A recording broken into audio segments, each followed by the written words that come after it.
Oda Podcast me Gjemi Agaj. Sot me ne është ambasadorja e Republikës së Shqipërisë në Kanada, zonja Artemis Malo. Artemis, mirë se erdhët në Albanian Oda Podcast. Mirë se ju gjeta, faleminderit shumë për ftesën, edhe urime të përzemërta. Unë duhe nisë biseden me takimin ton të parë, që bëm vitin e kaluar, kur ishte hera parë që erdhët në Toronto na vizitoni si ambasadore e zgjedhur, dhe se nuk e harroja takimin të parë asnjëherë, ishte shumë i përzemërt, dhe qysh aty e kuptova që ne me fat që kemi një grua zonjë, një profesioniste, një nën dhe një ambasadore shumë qelluar. Kështu që jem shumë e fat që të kemi, dhe unë publikisht dua të falenderoj për përkrajen që nga dita parë, sidomos të e dini udhtimin ton për podcast, po jem nderuar që je sot këtu. Unë të falenderoj shumë për fjalët shumë të mira që më ke drejtuar. Në fakt, unë e ndjej veten me fat, sepse detyra ime përkon në një vend ku është diaspora më e mirë shqiptare, dhe këtë e them me bindje të plot, edhe në bazë të vlerësimeve statistikore, jo vetëm se dua unë të jetë kështu, por është fakt. Dhe një nga përfaqësuesit më të mirë që unë kam njohur për të përcjellë zërin e diasporës shqiptare në Kanada, padyshim që je ti, Gjemi. Faleminderit shumë. Dijem shumë i gëzuar. Faleminderit për këtë kompliment. Artemis, unë do gjithmonë e filloj biseden ta njohim kush është Artemis, kush është, kur ka qenë gocë e re, ku rret, si u shkollua. Na flet pak për fëmijërinë tënde në Shqipëri. Me shumë kënaqësi. Është e parë në fakt që kam një intervistë personale, zakonisht jam mësuar me intervista profesionale dhe zyrtare. Shumë pak flas për veten time, por me ty do të flas shumë lirshëm, sepse është ai vibe, po e them anglisht, është ajo ndjenja që ti krijon njerëzve si miq të hershëm, dhe ne jemi vetvetja kur flasim me ty, si para kamerave, si pas kamerave.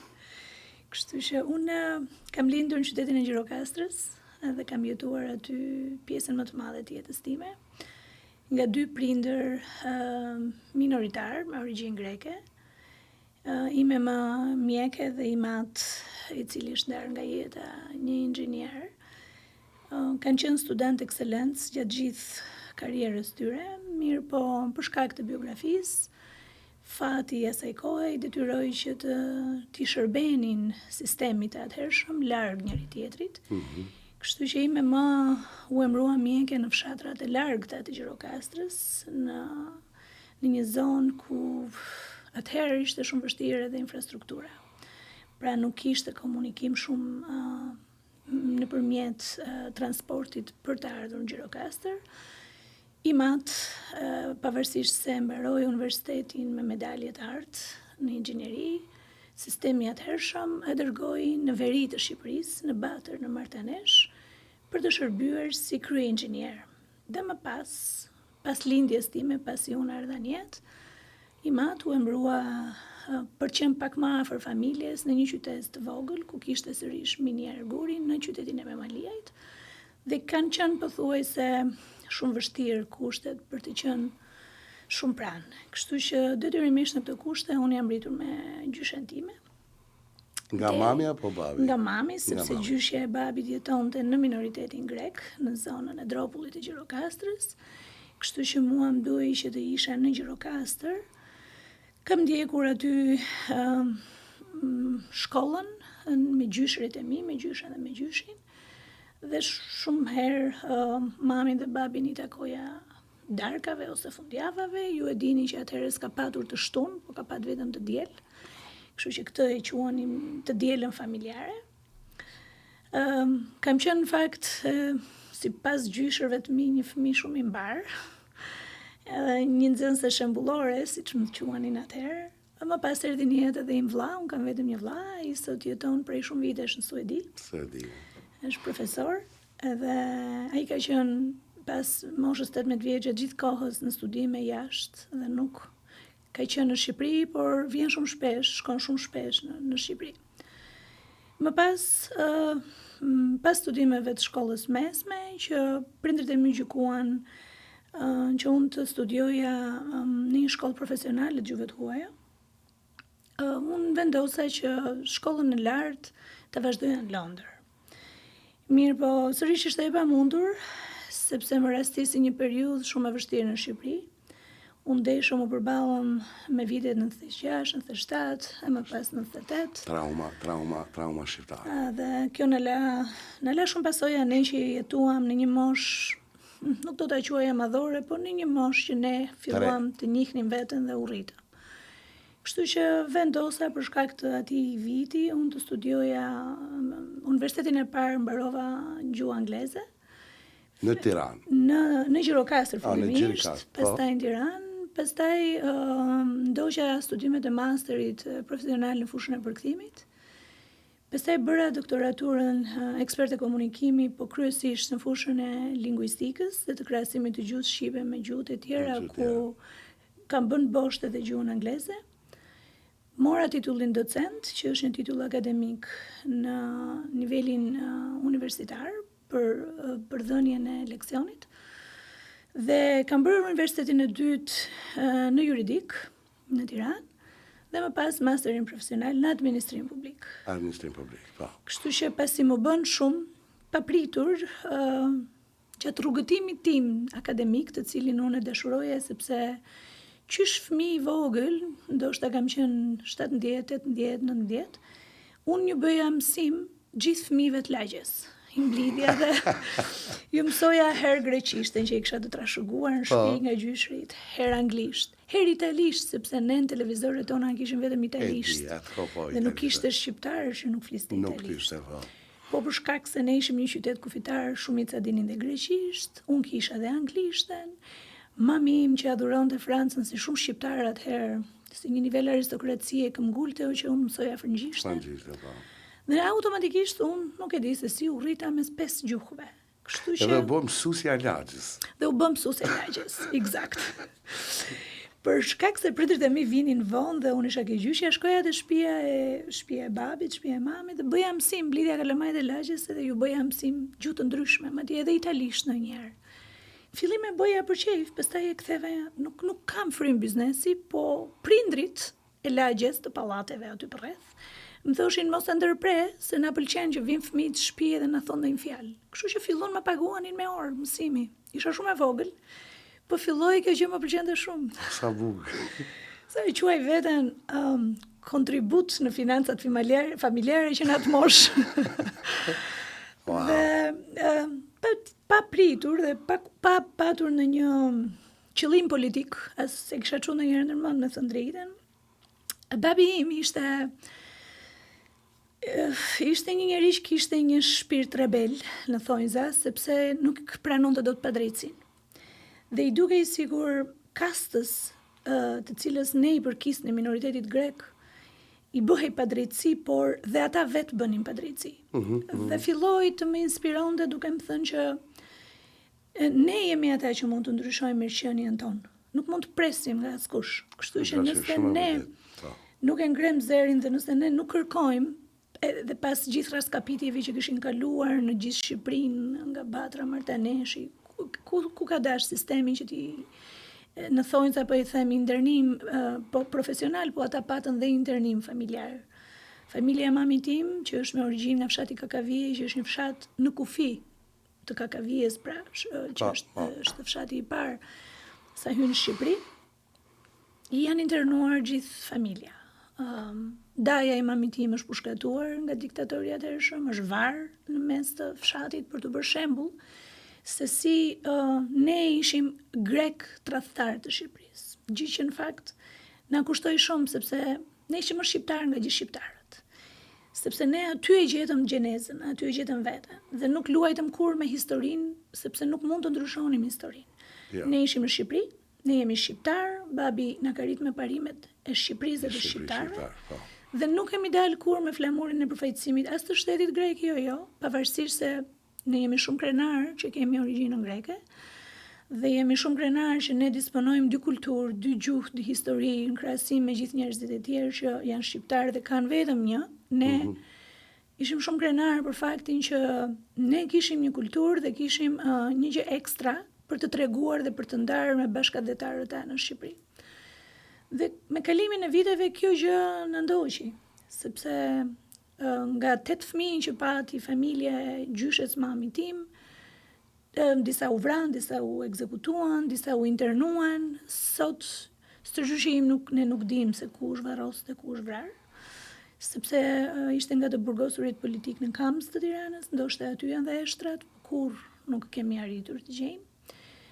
Dhe jam rritur me historitë e gjyshes, e cila më tregonte momente shumë dramatike që kishin kaluar. Kështu që erdhi një moment që i matë, së bashku me mamin tim, kërkuan që ne të vinim drejtsin në kuptimin shoqëror aktual, jo për të ndryshuar situatat, se nuk mund të ç'bënim atë që ishte bërë, por të jetonim me dignitet, për të vlerësuar si shqiptar, me një kontribut të ndershëm në shoqërinë shqiptare, intelektual të zotët dhe njerëz të vlerësuar.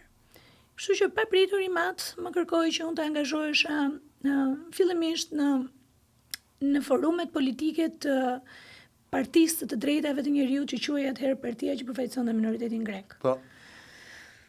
Unë isha shumë skeptike, sepse grupi i cili drejtonte dhe kishte marrë këtë flamur të përfaqësimit, mua më kishte zhgënjur ndër vite.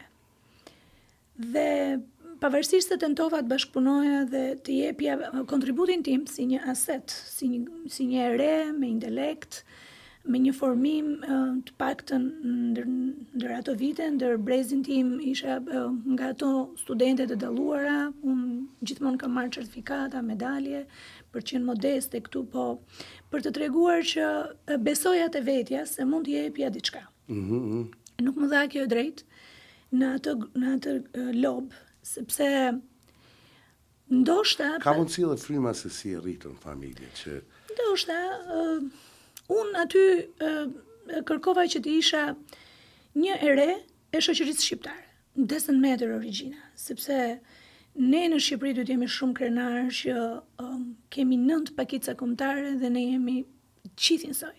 Nuk ka respekti të drejtave të minoritetit në Shqipëri, ka qenë një nga shembujt më të mirë ndër vite. Dhe këtë e them nga eksperienca familjare. Ne kemi vuajtur në kohë të sistemit dhe ne që edhe gjithë shqiptarët që gjithë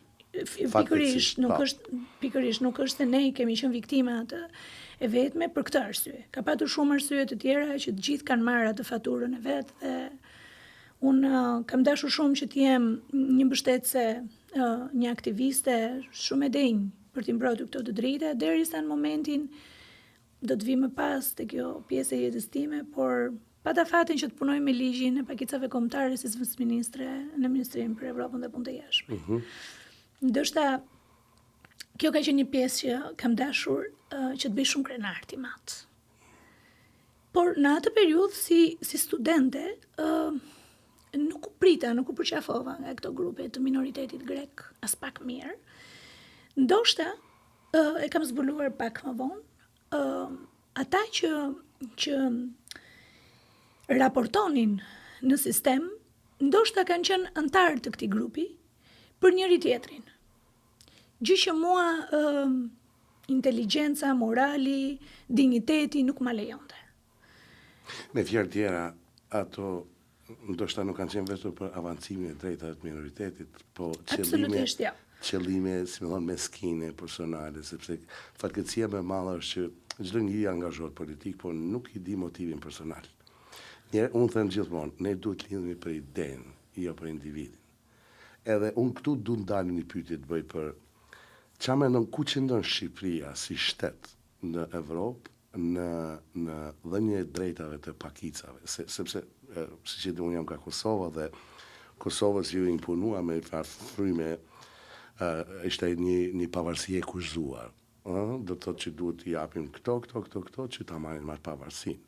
Edhe unë mendoj që pakicat e në Kosovë kanë më shumë drejta se kudo tjetër në në Evropë. Po ku që do Shqipëria në këtë mes? Sepse nuk du të futem shumë në atë anën e thellë politike, po ti mbajmë gjërat, si më thonë, më shtruar nga çështja personale.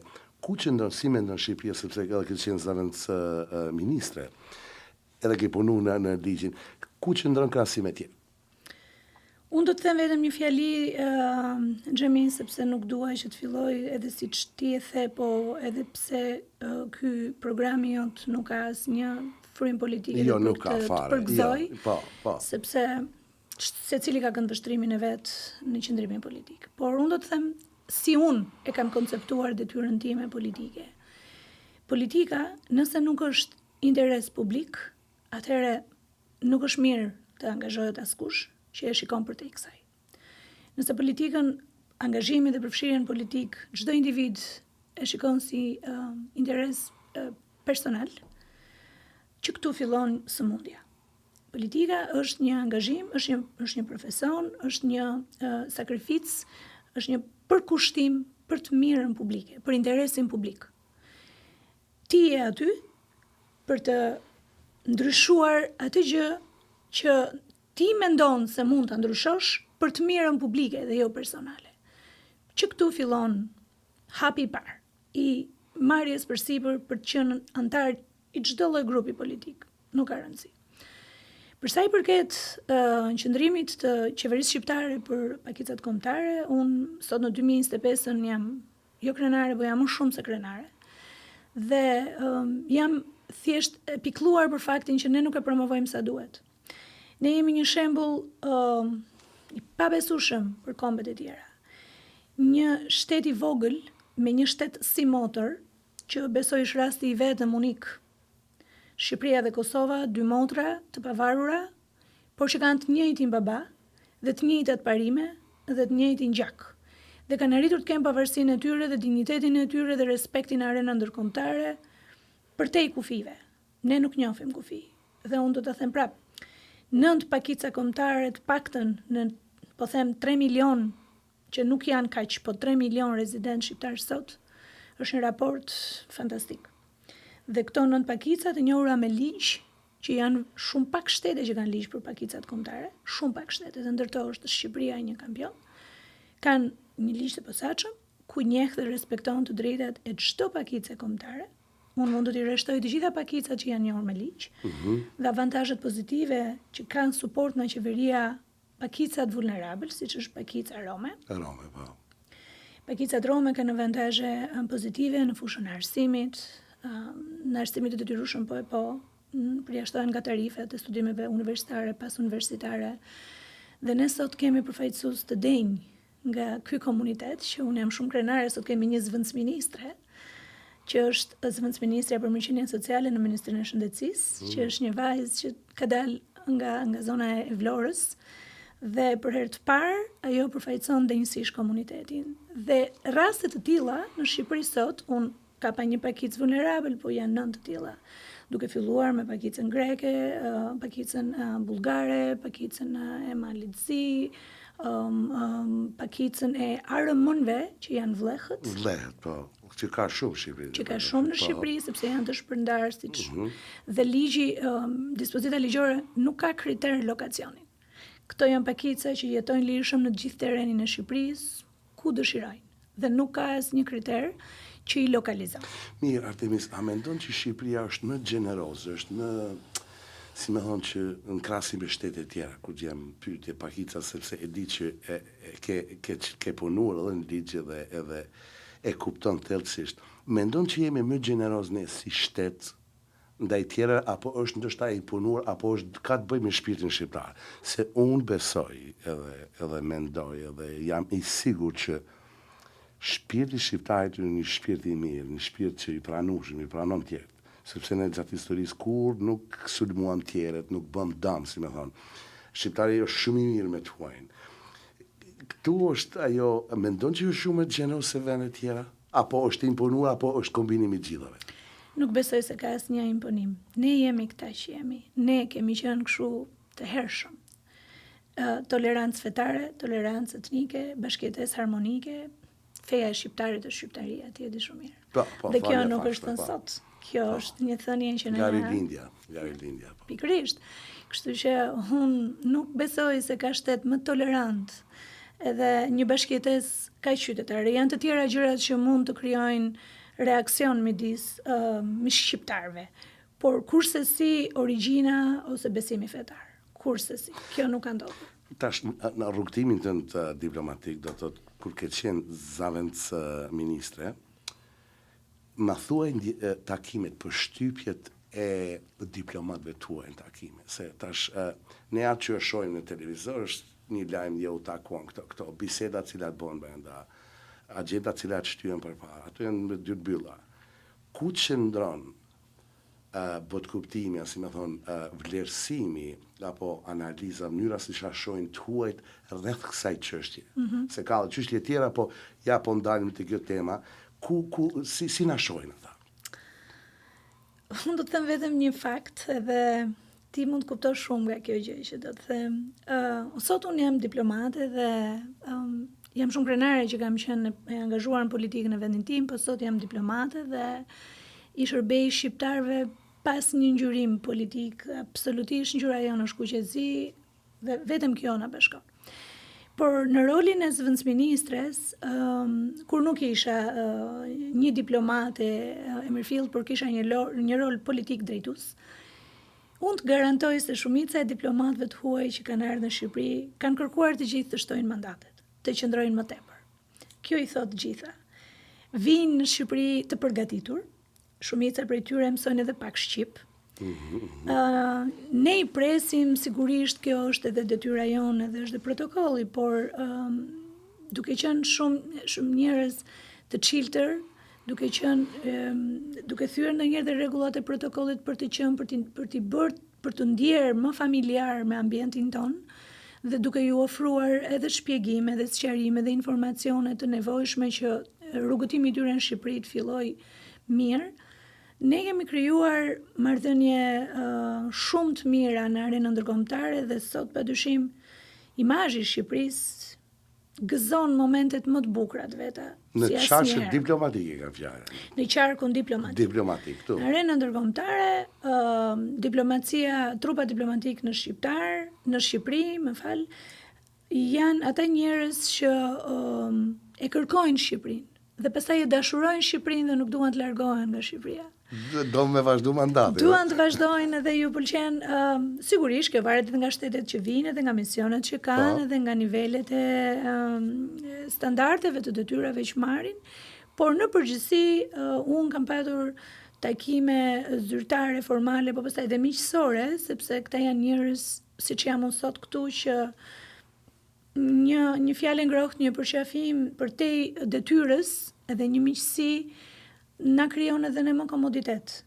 Kështu që ne kemi arritur që të bëjmë miq të mirë të Shqipërisë dhe miq të mirë. Është një levë që ka Shqipëria në raport me ndërkombëtarët për punën e pakicave. Shqipëria është vlerësuar shumë për respektimin e të drejtave të minoriteteve në çdo raport ndërkombëtar që ne kemi dorëzuar. Dhe duke marrë shkas nga shtetet fqinje, sigurisht krahasimi që të jetë relevant duhet të jenë shtetet të njëjtit standard, por unë po flas për Greqinë. Greqia nuk ka një ligj. Mirë, këtu du mundale, ditë që është hot topic, si thonë, edhe të çështja çame, që është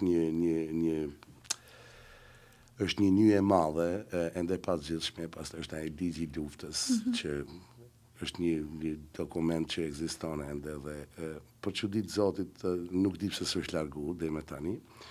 Po është pyetja e arvanitës, se tash çamet në shqiptar, në shumica muslimane, po edhe në arvanitasit. Ku qëndron çështja çame? Domthon zyrtarisht në çështje diplomatike, tash ne e dimë si popullat që çka ka ndodhur, si ka ndodhur, po ku qëndron?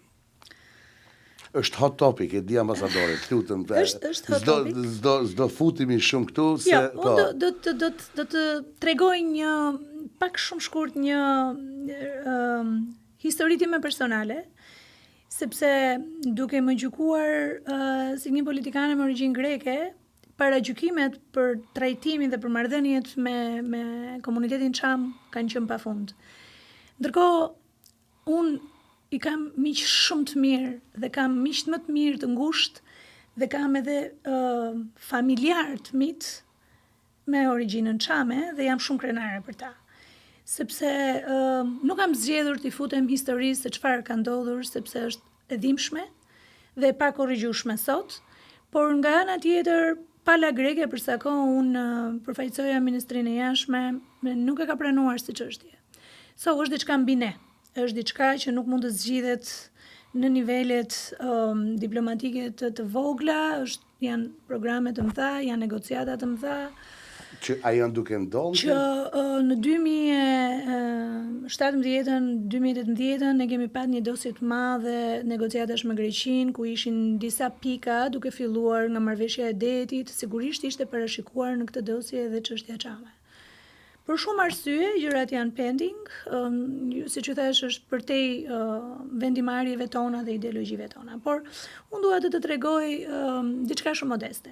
Kur u emërova për herë të parë në 2017 me zëvendësministre për Europën dhe Punët e Jashtme, dhe shkova në Ministrinë e Jashtme, të takoja ministrin atëhershëm zotin Ditmir Bushati, më thanë që ti, Artemis, do të jesh në këtë zyrë ku ka qenë ish zëvendësministri para teje, i cili e ka mbaruar mandatin dhe vinte nga një koalicion, zoti Halil Hyseni.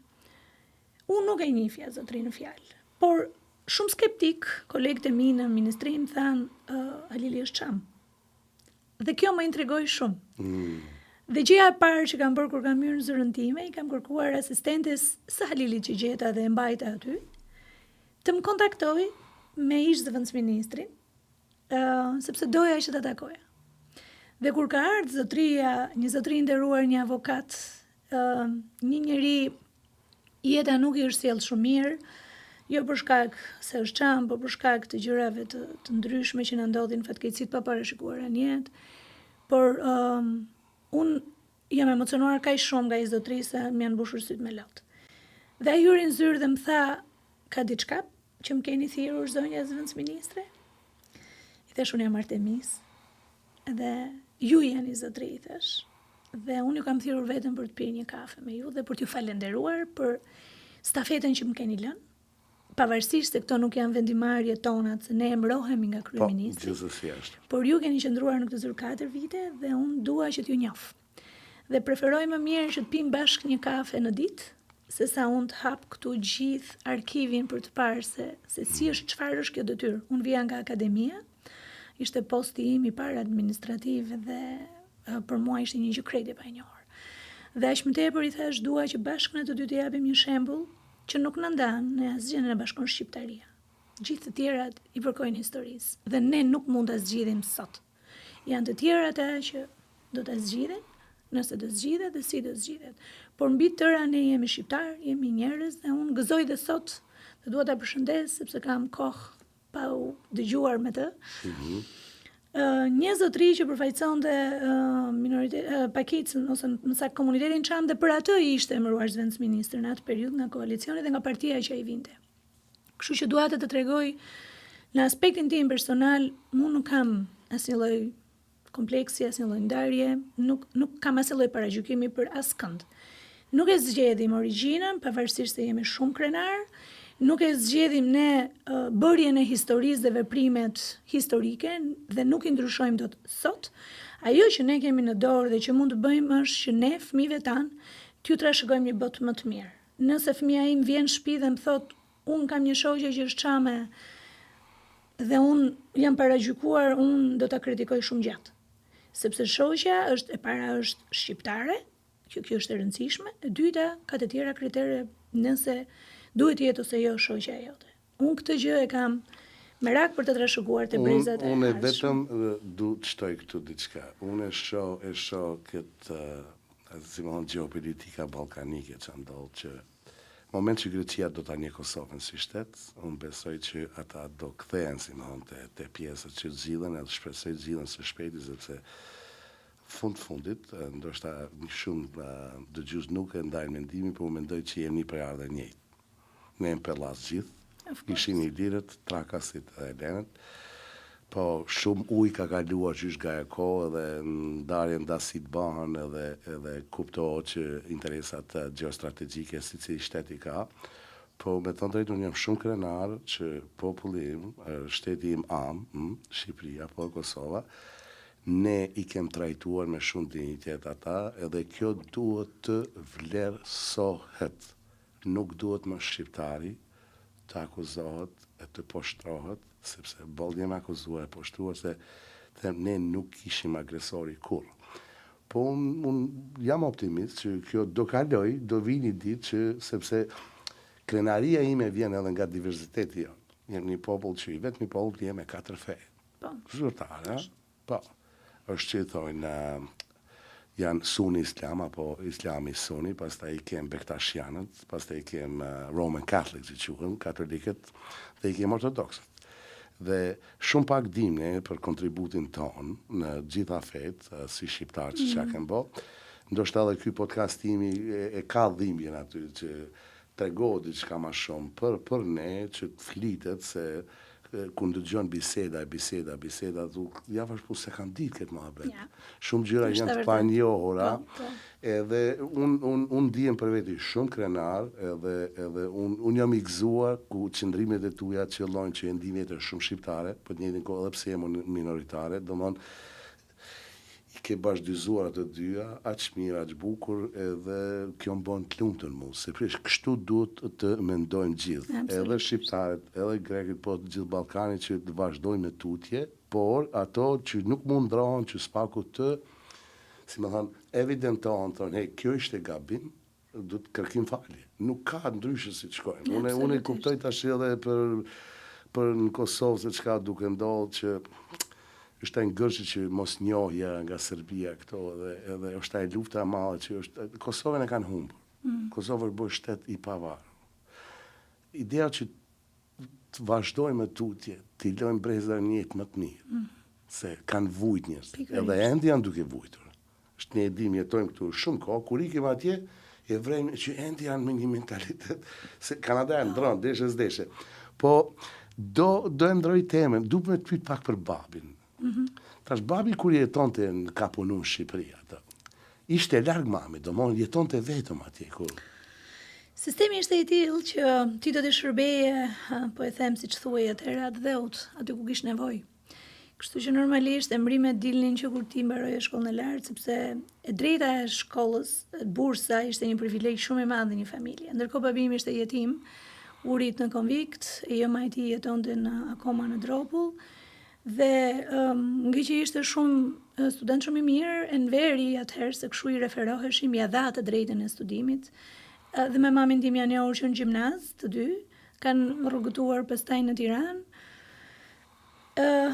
Një vit, mami në mjekësi është shkëputur për shkak të sistemit atëhershëm, e kanë heqin vit në shkolla dhe ata sërish ishin bashkë, pastaj vazhduan dhe u diplomuan bashkë, dhe babi mbaroi më herët normalisht, se inxhinieria ishte më shkurtër nga mjekësia, dhe u vendos që do shërbente në Batër, në Martanesh, kështu u vendos, sepse gjyshi i tij dikur ishte ratisur në Australi.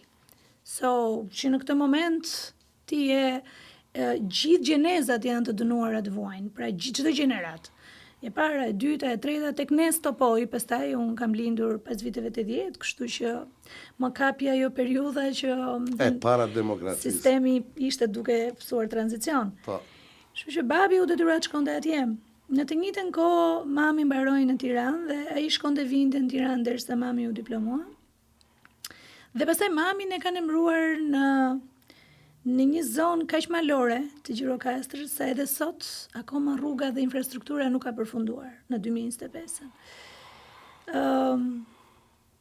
Ishte një zonë nuk kish më largët se kaq. Ke kujtime nga kjo? Unë kam shumë kujtime dhe madje kur kandidova për deputete që takoja njerëzit, më thoshin ti je një shqiptare nga veriun jug, sepse babi kishte krijuar shumë miq aty ku ishte, mami gjithashtu në jug të Shqipërisë, në gjithë zonat rurale kishte krijuar shumë miqësi dhe thosha unë jam dhe këtej. Nuk e di se kush takuar mami me babin që më kanë krijuar. këtë nuk e di se kanë qenë cep në cep të Shqipërisë, por unë e ndjej veten të shtrirë në gjithë Shqipërinë. Mirë, atëherë shkollimi juaj në për lingvistikën, për gjuhën. Ma thuaj arsyen pse. Jo, arsyen ma herët plam ishte mësuesja, si më thonë, e lagjës, po për punën e gjuhës shqipe. Ku qëndron gjuha shqipe në si më thonë, në familjen e gjuhëve evropiane? Se unë mendoj që është më e vjetra. Është shumë e çuditshme kjo gjë. Si shkencëtare, pra si doktor shkencash, është një branch që shqipja është vetë.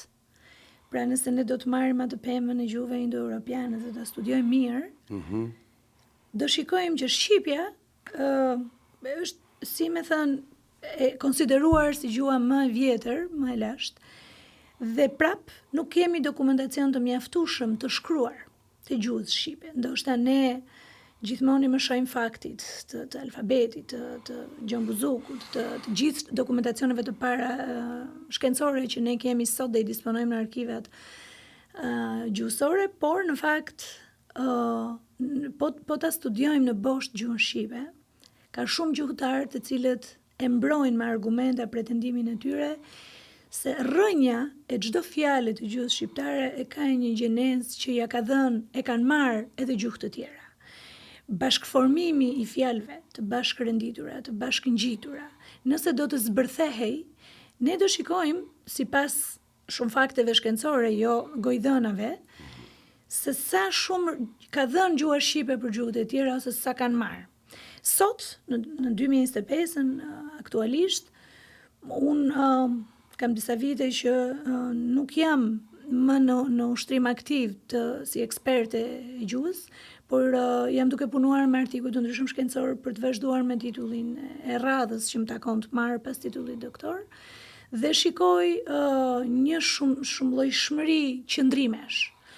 Nëse kur unë bëja doktoraturën ishte shumë e vështirë që unë gjeja materiale, konkretisht për temën që unë kisha zgjedhur, ka qenë vetëm mentori im që punonte për atë çështje të gjuhës shqipe, nuk kishte analiza. Ishte shumë e vështirë që unë të gjeja. Sot, nëse ti fillon edhe bën një kërkim të hapur, të thjesht, pa filtra në internet, për të studiuar dhe për të krahasuar gjuhën shqipe me gjuhët e tjera, ka pafundësisht analiza historike, gjuhësore dhe aq më tepër në aspektin e transformimit të gjuhës.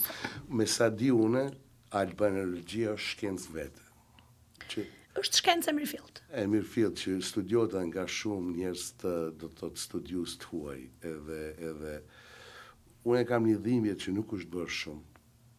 Unë e kam atë gegnishtja, thoma, ajo bazamenti gjithë gjuhëve. Kam pas një shok timin që në vdiq vitin e kaluar, Toni Kaça, nga Bajza e Shkodrës, ndjes pas të një pellas, një shpirt njeriu, një i dashur dhe i mençur, kishte lexuar shumë, njifte shumë gegnishtën, dhe ai thoshte me plot bindje, edhe të jepte shembull se kishte analizuar dhe gjuha shqipe dhe nga Tajlanda deri te Inka, ato është bazamenti i gjithë. Homo Toni Pusi fillonte me analizën se e njifte bazamenti jo gegnishtja. Edhe ai thot kam arrit thot mi kap 54 tinguj të shkronjës A. Si pas interpretimit fonetik. Fonetik, Edhe ai ishte një shpirt bar, një shpirt mirë që shpresoj që vepra e tij një ditë është sirtar të botohet. Unë kam mësuar shumë nga ai. Edhe si më thonë, më ka dhënë një inspirim për të vazhduar, po unë mendoj ende nuk u bë shumë zyrtarisht sepse e vërteta duhet të thuhet. E vërteta duhet të dalë në mënyrë shkencore. Jo nga ana politike, jo pse unë dua të jem se në fundit, edhe pse është e ta marrin që është shqipja baza me të gjithë, po më ndjen krenarie, po nuk e ndryshon situatën tani. Po, patjetër. Po mendoj që duhet punohet më shumë zyrtarisht rreth kësaj, edhe duhet pak ajo paskajolja. Format e pashtjelluara. Pashtjelluara që i ke studiuar, se neve në Kosovë në ala në aprend gjuhën, pa ju, ne kompleksohemi, tash, unë shumë akuzohemi nga shokët e mi, po pse ti e ndron gjuhën? Shifu, mu i me folë dialektin, po, jo po të kuptojnë, po edhe nuk më kuptojnë. Tash, pa, kish me qenë mirë me folë gjuhën Shqipe, taman, gjuhën Shqipe, me akcent Kosovës, po ato mundohen, po nështë e ka më unë vështirë, si aktor. Po, do t'i hapet dera në herë, qa me ndonë, a do bot ajo, si me thonë, konsolidimi i gjuhës, sepse kështu si është, unë me ndë që së regu. Du t'hapet ai kongresi ma. Ta mërmeni që të bot? Ne në Shqipëri kemi institucione shumë të forta që punojnë për gjuhën Shqipe dhe kemi një departament me akademik të nderuar dhe shkencëtar të vërtet. Pavarësisht se disa prej tyre sot janë ende të moshuar, nuk ndalen së shkruari dhe së punuari. Unë po të them thjesht po e kthej pak dhe në humor, kur unë bëra titullin e doktoraturës, unë atëherë isha edhe pak më e re dhe nuk e kisha perceptuar kaq thellë atë që po bëja. Titullin e doktoraturës, unë profesorit tim më propozova krahasimi i formave të pashtjelluara në gjuhën shqipe me atë angleze, kaq. Profesori më ka thirrë në takim dhe më ka mbajt 1 orë për të më thënë që si mund të shprehesh ti thjesht me termin gjuha shqipe. Çfarë do të thënë? Nuk e kuptoja sinqerisht se çfarë kritike të fortë kishte ai dhe ai më tha, Artemis, do shkruash gjuha shqipe standarde. Nuk mund të thuash gjuha shqipe pikë. Sepse gjuha shqipe nuk është ajo gjuhë që ti e merr të mirëqen se ai tjetri e ka kuptuar për kë e ke fjalën. Kështu që do ta specifikosh. Dhe kapitujt e parë pikërisht kanë qenë format ato paskajoret, përcjelloret, duke i krahasuar me infinitivin e anglishtes dhe duke parë se si këto format pashtjelluara rinin të pandryshuara brenda në fjali të ngurta. Dhe aty pasaj në lindi ideja që të bënim edhe një pasqyrë krahasimi dhe me gjuhët e Ballkanit. Po në këtë çështje. Pastaj ajo u bë një kërkim shkencor shumë i madh, sepse na duhej që të kishim një bosh të madh për të parë se si këto përdoreshin. Duke marrë parasysh që në Shqipëri ne kemi një pasuri dialektesh. Unë duke ardhur nga jugu që është pak shumë më tepër se sa standarde, në Shqipërinë e mesme është fonetika e para njëherë që ka ndryshim shumë të madh, dhe aq më tepër pastaj në zonën e veriut, ku fonetika unë të garantoj që shumë verior me jugorët brenda në Shqipëri e kanë pak të ngadalt kuptimin dhe komunikimin. Aq më tepër me shqipen pastaj të Kosovës, në terrenin e Kosovës. Kështu që unë gjithmonë më shoh faktin që nuk na ndan asnjë gjë, na dallon vetëm dialekti. Gjithë tjerat i kemi një. E vërtet është se dialekt kanë edhe italianët që nuk patjetër, në çdo zonë, edhe gjermanët, në çdo zonë ekziston. Unë vetëm mendoj që është bërë padrejtësi historike te gegnishtës, duke besuar që është bazamenti i gjuhës shqipe dhe duhet bërë më shumë që të hapet krahu që të pasurohet gjuha shqipe. Dhe Tonini thoshte, shumë fjalë vdesin. Po nuk u përdoren. Shumë fjalë nuk u përdoren, nuk u shkruan, duhet zyrtarisht, edhe pse mu më akuzojnë pse e don gjuhën, jo duhet me fol gjuhën nënës, po gjuha nënës time, gegnishtja ime nuk është në zyrtarisht fjalor. Unë dua këtu tjetë, këto që e kam marrë. Po, ajo është gjuha standarde. Po, kjo gjuha standarde. Po, tash ja vdet gjyshi, nuk u përdoren ato fjalë harrohen. Ja një fjalë që më thoshte Tonini. Nana ti, ka qenë ambise, do të e lindur në shekullin e parakaluara, edhe ajo thoshte, amor biri im ka një ftik. Tash që është ftiga? Ftiga është një lodhje, po si thënë ftigës lodhjes, në anglisht thënë fatigue. Aha, fatigue. Po tash, edhe në frëngjisht. A e mori nëna e Tonini që lindi 1895 nga frëngjishtja anglishte që nuk do të... Apo e morën ata. Është vërtet. Tash pse nuk përdoret, e shumë fjalë tjera që ne ndonjëherë dyshojmë a janë këto shqip apo kanë priade ndryshme. Është kjo që thash, që çdo gjë fillon në rrënjë, studiohet rrënja. Se si është transformuar. Pastaj mos haro, kemi një impakt të pashmangshëm historik nga sundimi otoman. Gjuha shqipe ka pësuar transformime edhe metamorfoza në shumë etapa të jetës vet. Dhe kjo është e pashmangshme. Sëndimi i perandorisë romake, perëndimore, pastaj si më thon ishim në perandorinë romake lindore që i quaj Bizant, që de facto s'ishte Bizant, po ishte perandoria romake lindore, po ne ishim në udhkyqin e Ballkanit aty. Kuptohen ndikimet edhe në Kosovë që janë ndikimet slave që janë nga gjua serbe që janë futur fjalë, po mund dhem që këto fjalë të vjetra shqipe, këto duhet të evidentohen, të futen e të hapet dera në atë fjalorin e radhës. Gjemi, unë jam partizane e mendimit që institucioni kryesor për trashëgimin e gjuhës është familja, ku do qofshim. Institucioni kryesor është familja dhe kjo nuk ndryshon në botë, sepse sot kemi fjalore të ndryshme të garantoj në Shqipëri me fjalor për këtë dialekt, për atë dialekt, fjalori kësaj zone, fjalori asaj zone me terminologji të ndryshme. Është edhe çështje biznesi patjetër, por akademikët kanë prodhuar shumë vepra dhe shumë libra. Por asnjë nga ne, unë e para, nuk e blej atë libër dhe t'ja jap vajzave të mia dhe t'i them, mbajeni këtë fjalorin se është i zonës Jugut, mësojeni. Nuk më shkon ndërmend, pse? Sepse unë shtëpi detyrimisht kam origjinalitetin e gjuhës të familjes dhe të zonës ku jam rrit. E njëjta gjë vlen edhe për shqiptarët që jetojnë jashtë. Nëse shqiptarët që jetojnë jashtë nuk ja përcjellin natyrshëm gjuhën e nënës, dhe kur them të nënës, jo të nënës Shqipëri, por të nënës të rajonit dhe të zonës, të dialektit ku ti e rrit, mos prit kur që kjo të trashëgohet nga librat, nga leksionet, nga shkenca.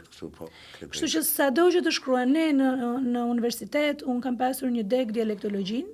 Dialektologjia ka qenë nga lëndët më të vështira, edhe në master që e kam pas universitare, sepse ti nuk ke teori për dialektologjin. Pse kjo fjalë thuhet kështu në Shkodër dhe pse thuhet kështu në Korçë? Nuk ka. Kështu që ti duhet ta mësosh mekanikisht, por nëse ti nuk e jeton atë, ti nuk e memorizon. Unë nuk e di pse i thon korçarët lepit ka shapkave. Nuk e kam kuptuar kur. Por kështu i thon. Dhe respektoj dhe kanë fjalorin e tyre dhe kanë fshatrat e tyre ku i përdorin akoma dhe më fuqishëm. Kështu që prap do kthehem tek ajo që jeni. Institucioni kryesor është familja. Nëse familja nuk e përcjell trashëgimin se gjuha nuk është thjesht gjuhë. Gjuha është kulturë, është histori, është traditë. Gjuha i ka brenda të gjitha, është paketë. Përveç që është komunikim. Ajo është mekanizëm, është vegël, por i fshe brenda të gjitha. Kështu që unë jam shumë mirënjohëse prindërve të mi dhe gjyshërve të mi që ne në shtëpi jo 100%, po le të them 80% të kohës flisnim greqisht, sepse i mat kishte pikërisht këtë teorinë kokë. Që nëse unë nuk të trashëgoj atë që mua më ka trashëguar gjyshja dhe stërgjyshja ime, ti s'ke ku ta mësosh, se ti nuk jeton në ambient grekofon. Ti jeton në ambient shqipfon. Kështu që jam unë ai që do të ta kaloj dhe unë jam shumë mirënjohëse sepse nuk kam bërë asnjë ditë shkollë greqisht, por kur unë hy në territorin grek, unë nuk kam asnjë dallim nga grekët autokton që jetojnë, pra që janë rezidentë. Autokton ndoshta është fjalë e madhe, por që janë rezident. Dhe këtë njëjtin shembull, unë dua që ta kaloj dhe tek shqiptarët e diasporës, dhe tek minoritetet e tjera. Vllahët në shtëpitë e tyre duhet flasin gjuhën e tyre armëne. Se di, bullgarët e të tjerë, po flas për Shqipërinë. Njësoj duhet jetë edhe për shqiptarët përtej kufirit të Shqipërisë. Pra, nëse në shtëpi, ajo është jeta e përditshme. Ai është komunikimi më i pashmangshëm dhe më i nevojshëm. Prindrit nuk zgjedhin që të flasin gjuhën e parë, ambienti social patjetër do t'ju mësoj gjuhën e vendit. Ajo është e pashmangshme. Ju jetoni në Kanada, ata që jetojnë madje në Montreal, detyrimisht do mësojnë dhe frëngjisht dhe anglisht. Por aman shqip duhet flasin në shtëpi, se ndryshe sa do libra të blej babi dhe t'i lej aty ke biblioteka, nuk bëhet ajo gjë. Gjuha është praktik. Unë do kaloj në një temë tjetër, angazhimi i juaj si ambasadore këtu. Tash, dhe ndoshta dhe nuk dim shumë se çka bën ambasada. Mirët me takime zyrtare. Po, çfarë shërbime afron? Fokusohemi te kjo pjesë edhe te pjesa e projekte e tashme. Cilat shërbime që i folja më herët, që ta janë dikun 30 sa shërbime që unë mendoj që asu nuk i di, edhe shumë shqiptarë si din. Çfarë shërbime afron ambasada? ambasadat ose të gjitha përfaqësitë diplomatike sot në përbot, që nuk janë pak dhe janë hapur edhe disa të reja, kanë një risi të veçantë, që të gjitha shërbimet tashmë janë digjitale. Dhe në një shtet kaq i vogël me një kapacitet kaq të vogël po i japim shembuj shteteve europiane shumë të zhvilluara, sepse ne kemi kthyer sistemin pothuajse paperless, siç quhet në anglisht. Pra, kemi filluar të shmangim dokumentacionet me shkrim, me firma, me vula dhe po përpiqemi që t'i kthejmë të gjitha gjërat elektronikisht. Ne kemi një sistem e-Albania dhe konkretisht shërbimet e jashtme shkojnë nëpërmjet platformës Shko. Dhe aty, nëse një qytetar interesohet për duke filluar që nga certifikatat, që nga legalizimet, që nga regjistrimet, patjetër prodhimin e pasaportave dhe të kartave të identitetit, që është gjëja bazike që ne në ambasadë presim 10 deri në 15 raste sa herë që janë datat e aplikimit. Pa diskutim kemi mundsojmë njohjen e patentave, ne njësojmë edhe disa diploma të caktuara të universiteteve të ndryshme që kanë marrë shqiptarët në Shqipëri dhe ju duhet që t'i kenë të vlefshme në Kanada.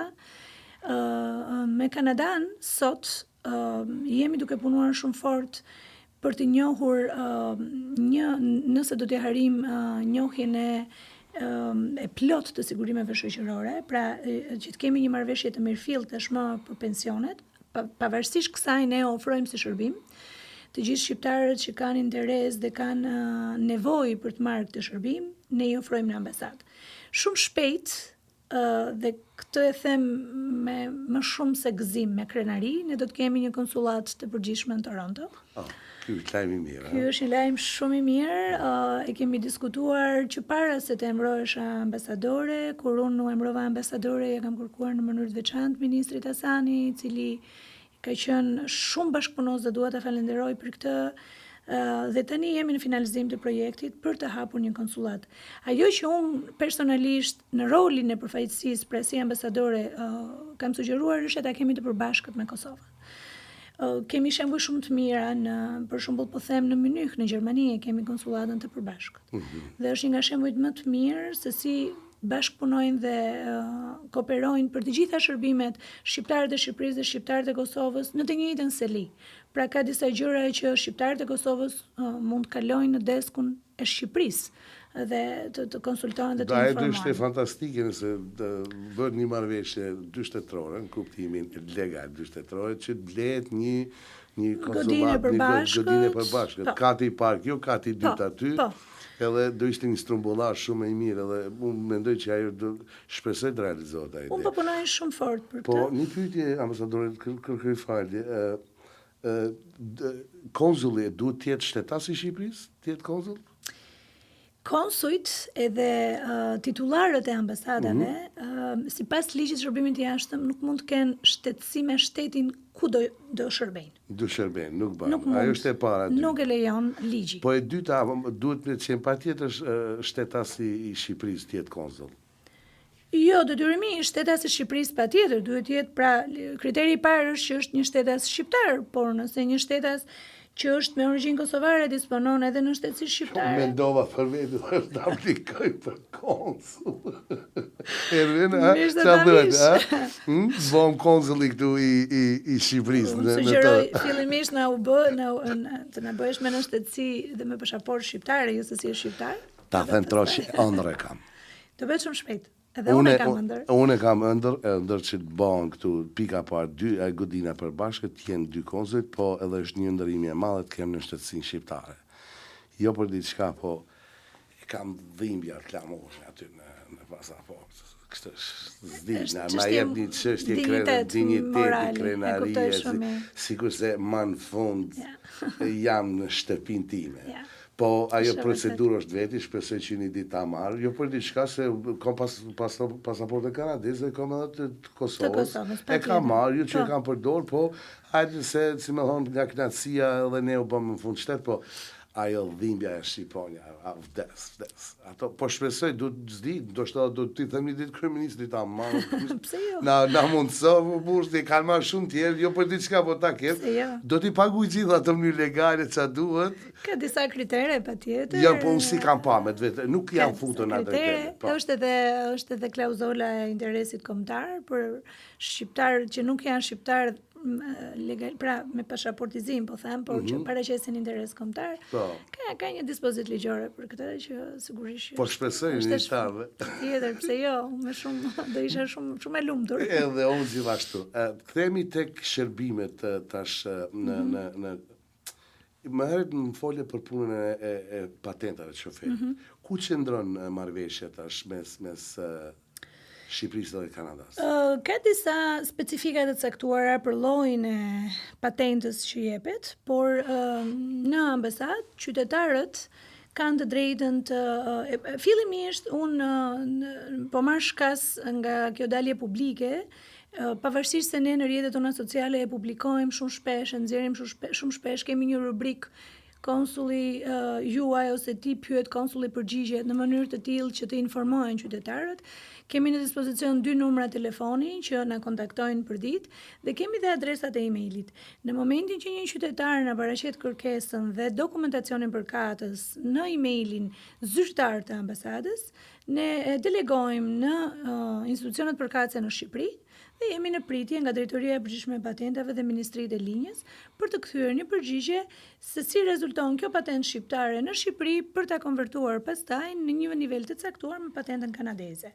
Unë nuk jam shumë eksperte e patentave, nuk jam edhe një shofere shumë e mirë, shqyqyr zotit kam pas gjithmonë tim shoq në krah edhe për këtë e falenderoj se është pak e vështirë. Je shumë e fatë, Jam shumë e fatë, është e vërtet.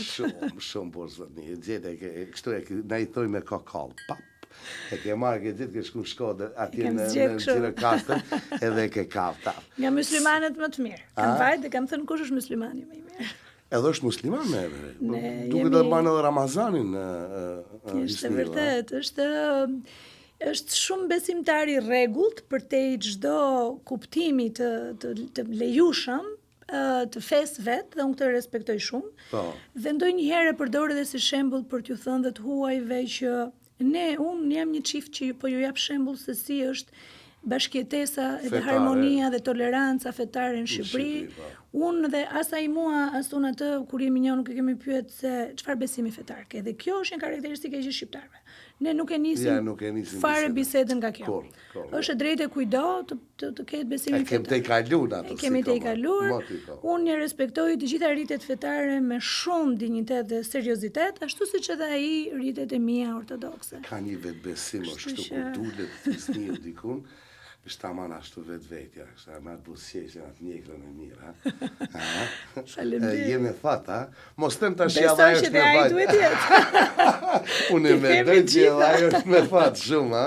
Po jeni çift shumë i mirë, jeni shumë çift i mirë, shkoni shumë mirë, edhe Hysnia e kupton shumë mirë pozitën tuaj dhe është shumë përkrahas. Është shumë e rëndësishme mbështetja familjare. Dhe shihet që ka mbështetjen 100%, po e bën me shumë dashuri dhe me shumë admirim, por si më thonë ka atë botën ata, mund pëlqen ajo bota atij se është i ëmbël me ne, është i lehtë, është i kuptueshëm edhe është me një energji të mirë ka. Vibin, si më thonë tash vibin, ha? Vibin. Është termi i gjeneratës re. Gjeneratës re, po. Shiko, unë do të them diçka. Ne jemi rritur në familje të cilat pavarësisht sfidave dhe dallgëve të shumta që ju është dashur të përballen në sisteme të ndryshme, ne jemi rritur mirë. Unë jam shumë mirënjohëse për edukatën dhe parimet që na kanë ngurtësuar prindrit dhe po flas për të dy, dhe kjo na ka bërë njerëz të çliruar. Sot unë jam e kënaqur me Artemisën, ashtu siç është edhe im shoq i kënaqur me veten e vet, deri në një farë pike ku shikojmë që kemi akoma për të thënë dhe për të marrë. Pra, unë dhe ai konkursin nuk e kemi me asnjë, e kemi veç me veten. Në momentin që njeriu kërkon të bëj konkurs me veten e vet dhe nuk ka asnjë problem me botën jashtë, i pranojmë siç janë dhe mundohemi që të ofrojmë atë mbështetje modeste që ndoshta kemi mundësi për të ofruar, çdo gjë shkon shumë mirë, sepse ti e ke me veten çdo gjë. Në momentin që ti ke kuptuar që nuk është mjaftueshëm, ke shumë akoma për të dhënë, ti punon me veten. Por me të tjerët ti pranon, nuk mund të ndryshosh të tjerët se do të përshtaten ty. Dhe për këtë jam shumë e bindur se kështu funksiononin dhe prindrit e mi. Ata ishin rritur mirë, me shumë vuajtje, por njerëz shumë të ndershëm dhe njerëz që arritën t'i çajnë sfidave të sistemeve në shoqëri të ndryshme dhe shumë të respektuar. Sot unë jam shumë krenare dhe madje më mbushen syt me lot kur në Kanada, shumë inxhinier që janë transferuar këtu prej shumë vitesh, më marrin dhe më thonë një goca e Kostës, ti ambasadorja e re e goca Kosta Malos, dhe nuk ta fshe faktin që kam lotuar shumë herë, dhe kam marrë ti me më dhe i kam thënë, po si ka mundësi, e njohin njerëzit akoma në Kanada. Njohin njerëzit inxhinierët që më gjejnë nëpërmjet rrjeteve sociale që tash janë babi im iku herët nga jeta, ishte i ri relativisht, ishte 68 vjeç. Por unë shikoj bashkëmoshtarët e tij sot dhe kjo është trashëgimia që unë kam gëzuar nga ai. Është një emër shumë i mirë dhe një emër që më bën krenare. E ke qenë e lidhur me babën? Kam pas mentorin tim personal. Jo në baba, po dhe shok. Ka qenë shok i mirë. Ishte buri i mençur. Kjo është në rëndësi. Mirë, i kam edhe një pyetje për projektet të cilat ambasada i bën. Nuk kam frikë që mi kjo. Gjau duke punuar ambasada, përveç aty në takimeve thella që po konkretisht.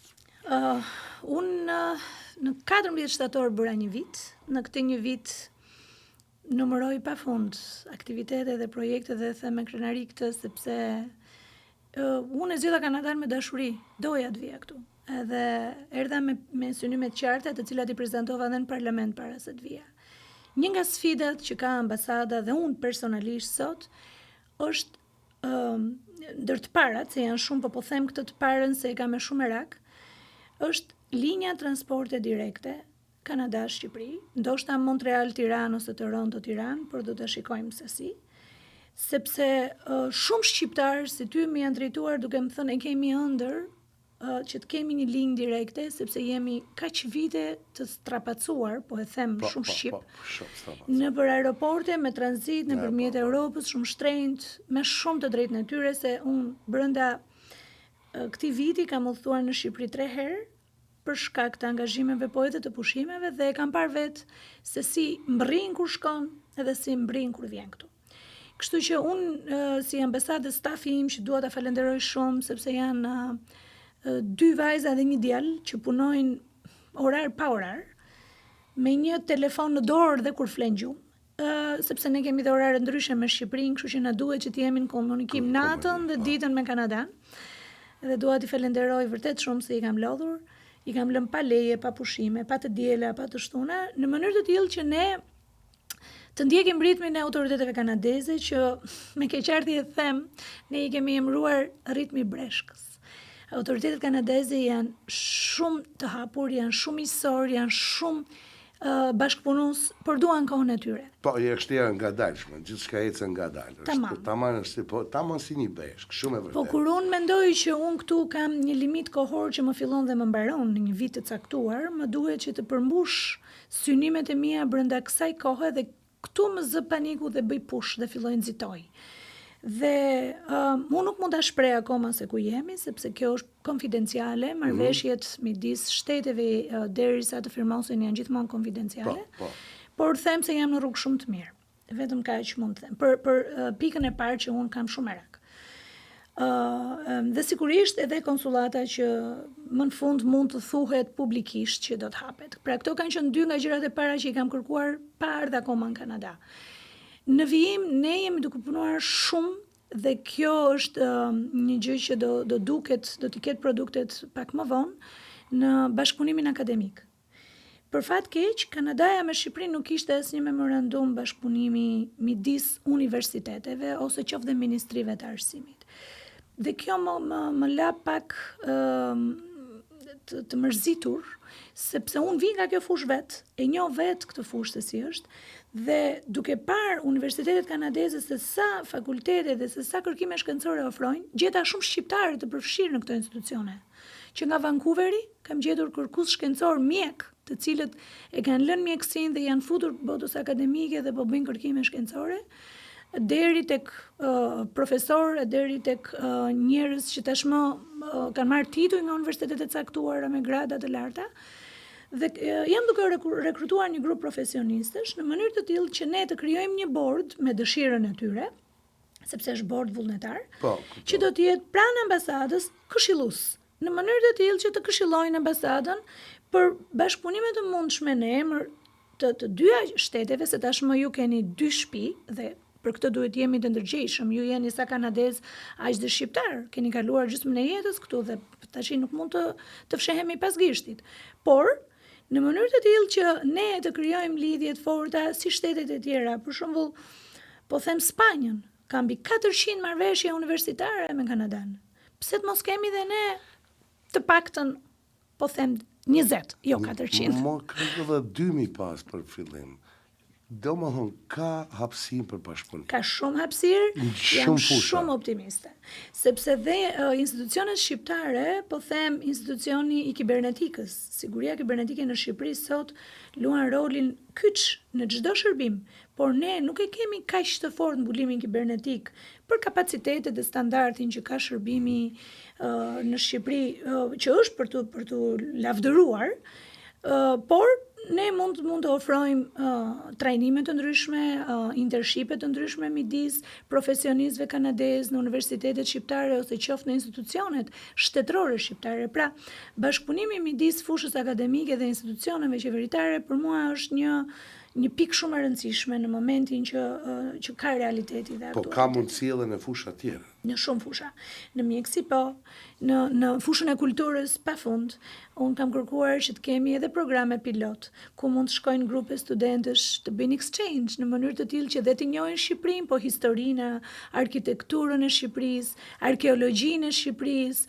Shqipëria është shumë e pasur, pavarësisht se është një shtet i vogël, ka potencial shumë të madh. Dhe një grup studentësh kanadez që më ka ardhur në ambasadë, pyetja e parë që më ka bërë është: a keni summer school? Do you provide? Unë me shumë keqardhje i thash, jemi duke punuar dhe shumë shpejt do kemi. Se që do bëhet. Mirë, Artemi, shumë të tjera. Mund të flas për projektet e ambasadës deri nesër. Shpresoj që kjo nuk do të jetë, si më thonë, intervista fundit. Absolutisht, me shumë kënaqësi. Pastaj do të futemi më specifikisht për gjitha punët cilat është duke punuar, që spakohet qytetarë shqiptar të jenë ndjeni çapo bëhet. Në çdo moment. Si më thonë, sipërfaqësisht, se është hera parë që ne edhe në odën tonë. Po, unë duhet edhe një pyetje për komunitetin tonë. Për shtypjet e tuaja kurrë, si e gjete komunitetin shqiptaro-kanadez? Na lavdro paka. Para se të vija. Paka. Para se të vija, ishte, në fakt, shumë periudhë e shkurtër, që unë duhet bëhesha gati. Unë fillova dhe bëra një hulumtim dhe pyeta shoqatat, emrat e rëndësishëm, kë duhet të takojmë, me kë duhet të nisim, mos ka njerëz që mund të keq kuptohen nëse si takojmë të parat. Po kryesisht unë kam një debulesë për moshat e mëdha. Sepse moshat e mëdha kanë dhënë gjithë jetën kontribut dhe tani presin vetëm një vlerësim. Asnjë gjë tjetër nuk kërkojnë. Dhe për respekt të kontributit që ka dhënë, unë synova fillimisht që të takohesha me shqiptarët më të vjetër në Kanada. Në Ottawa nuk ka kaq shumë shqiptarë sa ka në Toronto, po qoftë edhe në vendet e tjera, po Toronto, si me thënë, është zemra e shqiptarisë në Kanada dhe këtë e dim të gjithë. Më folën në Shqipëri që do shkosh aty dhe do kesh shqiptar të mirë integruar, shqiptar me dinjitet, shqiptar që ja kanë ngritur fytyrën Shqipërisë dhe do jesh shumë krenare dhe do t'i takosh në për biznese, në për shkolla, në për qeveri që punojnë, po qoftë edhe njerëz të thjesht të komunitetit, të cilët kanë marrë sakrifica dhe ja kanë dalë dhe sot kanë qoftë edhe bizneset vogla ose punë të vogla. Dhe erdha me këtë ide kur mbrita në shtator vjet. Dhe me njëherë, fillimisht mendova se nuk do t'ja dilja që të bija festat e nëntorit. Po unë shtator, tetor, nëntor, unë kam qenë në një ëndër që nuk ndalej 24 orë. Shumë e vërtet. Komuniteti ju është shumë. Është shumë aktiv. Fillon sezona, si me thonë. Edhe unë dua t'i falenderoj të gjithë, nëse do kisha mundësi që t'i zija emrat e gjithëve një nga një do ta kisha bërë. Për atë që ju jeni këtu, për atë që ju keni bërë, për sakrificat, për arritjet tuaja, sepse na keni lehtësuar dhe na keni krenuar. Ne themi, ne jemi shqiptarë dhe ngrem kokën lart. Unë gjithë trupi diplomatik, kur më pyesin çfarë komuniteti keni, sa është numri e tjerë, unë i them, janë shqiptarët më të mirë, komuniteti më i mirë. Ma thuaj statistikisht që ta është komuniteti më i mirë. Është më i mirë. Do mund në kuptim kështu, të lutem. Nuk duaj që të bëj diskriminim në kuptimin e mirë, por shiko, të ta them në mënyrë zyrtare. Shqiptarët që kanë hyrë në Kanada, kanë hyrë me një rregullore të emigracionit të filtruar. Pra, nuk kanë ardhur as si refugjat, as për çështje ilegale, as për azil politik, as për arsye nga më të ndryshme të emigracionit.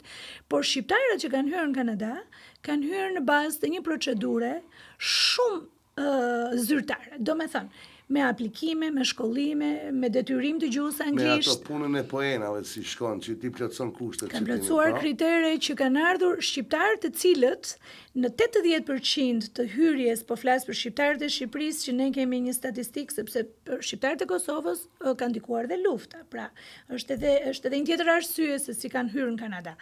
Por shqiptarët e Shqipërisë kanë hyrë në Kanada dhe kanë filluar gjithë shkollat nga e para.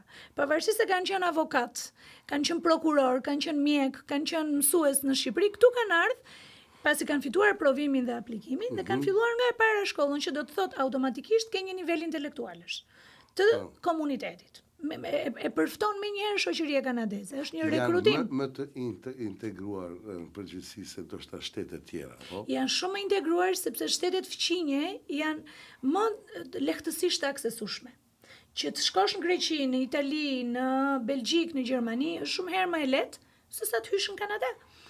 Në Kanada ti nuk hyn dot e para jo në rrugë toksore, e dyta pa dokumentacion. Sepse ti që sa zbret nga avioni, të kthejnë pas.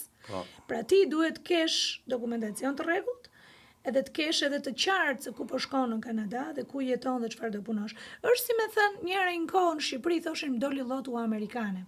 Unë isha shumë e qartë edhe ndonjëherë ju thosha, nuk është loto, por është rekrutim. Se loto është një gjë që t'i japin gratis. Kjo gjëja që ju po bëni, aplikimin që po bëni është brain drain. Amerika ka nevojë për 200 marangoz sot, 200 guzhinier nesër. Dhe ti aplikon. Dhe nëse ti ke deklaruar në momentin që Amerika ka nevojë për këtë profesion, ke aplikuar që ke këtë profesion, ajo të merr. Unë mendoj unë mendoj që kjo brain drain, si thonë, që është si më thonë një problem gjeostrategjik, shumë e shtetet që ka nevojë. Politikat e shteteve të mëdha këto janë. Këto janë politika e shteteve të mëdha që shtetet e vogla edhe humbin këtë. Shiko, kjo është një formulë që ti nuk e shmang dot, sepse të gjithë po flas për Amerikën dhe një kanë atë American Dream, por në një moment u kërkua edhe për Kanadan, pastaj u kthyen syt nga Europa. Shtetet e vogla në përgjithësi, po tashmë edhe shtetet e tjera europiane ka tranzicion lëvizjesh. Të gjithë kërkojnë për të shkuar në një shtet më të zhvilluar për të ardhmen. Unë shpresoj se do ndalet. E lut Zotin ndalet kjo gjë. Jetojmë në një botë globale, Xhemi, dhe lëvizja e lirë sot është e drejtë e njeriut. Ti shiko, Greqia është ndarë në Australi, në Gjermani, ku janë. Italia është një nga komunitetet me emigracionin më të madh. Nuk është fenomeni i Shqipërisë dhe më vjen keq që ne jemi pak numër, këtu është dhënia. Ne jemi pak dhe kjo se me çet 30 milion, hajde dhe ikem 5 milion, nuk po nga sigurisht 4 milionet kanë 2 milion gjysma popullsisë, një nga Kosova. Është raporti i popullsisë që është keq. Do kthehem te një tema fundit. Duhet të them që mbrëm unë kisha, si thonë, grand opening, apo si më thëmë mbrëmjen e hapjes së Odës, podcastit. Dua të falenderoj përzemërisht publikisht që edhe na përkrahe dhe na nderove shumë, mua dhe Ervinit, por dua të di për shtypjet e tua, ma. Është aktiviteti parë për këtë sezon për mua. E hapa mbar. Unë kam mbritur në Kanada javën e shkuar prej lejes sime të verës, dhe kur ti më ke marrë në telefon, unë kam qenë në Shqipëri dhe më the si është data 20 ambasadore, dhe të thash me sy mbyll do vi, mos e diskuto fare. Unë ndjeva e përkëdhelur për ty, sepse pash që ti kishe atje një grup njerëzi që kishin ardhur posaçërisht për ty dhe sigurisht dhe për Ervinin, po ne e morëm vesh ishte edhe Ervini prej teje dje. Kështu që unë ju jap përgëzimet e mia të dyve, edhe familjeve tuaja që ju kanë mbështet, sepse shumë e rëndësishme, dhe pash njerëz që ishin shumë të gëzuar, njerëz të bukur, njerëz të mirë, njerëz që të shikonin në sy me adhurim, edhe ishin shumë të kënaqur për të gjithë këtë gjë, duke e thënë edhe më pas. Dhe po të them prap, duhet të ndihesh vërtet i përkëdhelur dhe me fat se pas ke shumë njerëz që të duan fort edhe që të respektojnë. Se sot aktivitete ka pafund. Sot njerëzit janë të lirë të hapin çfarë ju do të bardha zemër nëse kanë ide dhe mundësi financiare. Ajo që është e vështirë është të kesh miq për te thjesht shoqërisë. Dhe ti dje kishe shumë miq, kishe një familje shumë të madhe aty, që unë ndjeva vërtet e emocionuar për faktin se ata të njohin shumë mirë. Dhe ata thoshin, Xhemi, po, është Xhemi. Dhe me këtë nënkuptonin është Xhemi tonë, është Xhemi që ne duam fort, që ne mbështesim, që do na nderoj, është one of a kind. Kështu, e thënë në gjuhën tuaj angleze. Pa ai kostumi si lion. Ajo pastaj ishte që shija mbi tort, e tham dhe aty, një shqiptar i Kosovës me kostum çamërie. Kështu që e ke bërë një kombinim, ashtu siç prezantove dhe Ervinin, the është një diversitet etnik, nga shumë zona, nga shumë krajina, ashtu e bërë edhe daljen, të ne ndërkohë duke pritur, po Xhemi ku është? Po pse po vonohet? Se jemi duke pritur që ta përgëzojmë. Kurtina dole nga shkallët si dhëndri i dasmës. Shumë bukur, patjetër kështu do ishte, ke shpirtin e artistit dhe pa ta thënë që kur të njoh, që më the. Ditën e parë ma ke thënë, se harroj. Unë jam artiste dhe unë nuk bëj investime dhe unë thash, ti ke mekanizmin më të bukur për të ngritur ura komunikimi mes kombit ton, mes Kanadas, edhe njerëzve tanë, dhe sikur ta thash dhe gjetë mënyrën më të mirë. Artemis, jam shumë i lumtur që ishe u kënaqëm. Do vazhdoj edhe 3 orë më abet, por e di që ke angazhime tjera. Në emrin tim të Ervinit, të falenderoj shumë që edhe sot, po shpresoj që shumë shpejt të bëjmë një intervista të radhës në kuptimin e informacionit e çka ndodh. Deri në herën tjetër, trujt Zotit ty edhe s'njëm, falenderoj shumë. Faleminderit ty nga zemra dhe nga unë dhe nga familja ime. Unë do të vi patjetër se ti ke kaq shumë detaje këtu brenda të kombëtare sa unë do riti zbuloj gjitha një nga një. Kështu që jo vetëm kur më fton ti, po edhe kur s'më fton ti, do vi her pas here, se është një ambient ky që keni krijuar këtu brenda si në shtëpi. Më kish marr malli të jem në shtëpi shqiptare. Faleminderit shumë, shpresoj të bashkëpunojmë edhe të bëjmë gjërat e bukura dhe ju uroj një ditë mbar sot edhe në aktivitetin e radhës. Respekt, faleminderit shumë. Faleminderit ty, shumë faleminderit.